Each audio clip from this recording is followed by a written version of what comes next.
I've had a couple of excellent questions about grading this week. One of them had to do with the point system. So let's say you're using the point system, and I've made me a mock assignment. If I'm only using 12 points for this assignment and a student makes 11, when I type in the 11 out of 12, it stays an 11. It does not convert it to a percent, so it stays at 11 out of 12. The students, or at least you can see the 12 up here. I am curious about the students, but I can see this is 12 points and this is an 11. Now notice when that is not in there, that this student has a minor average of 100.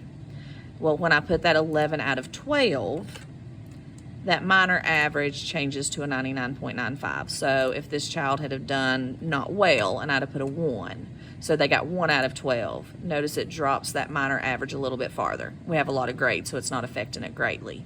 But it will stay, if you're doing the point system, if it's 11 out of 12, it will stay an 11. It will not go to the percent, but it will calculate in with your minor.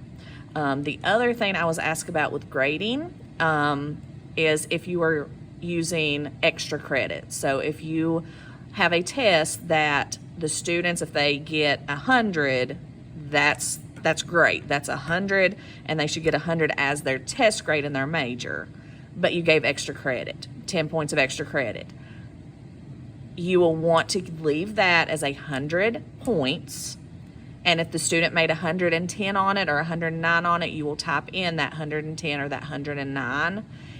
And so, for example, with my points here, if everybody who got 12 out of 12 had 100 for that grade when you did a percentage, but you had an extra credit problem, if you change those points from 12, let's say the extra credit was worth 3 points. If you leave your points as 12, but you give them a grade of 15 because they did the extra credit and they got everything right, you'll notice that when I type in that 15 out of 12, that minor grade is now over 100.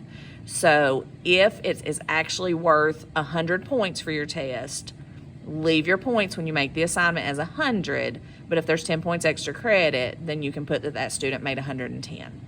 And so that's just a few things about your point system and extra credit for the grading. Please let me know if you have questions.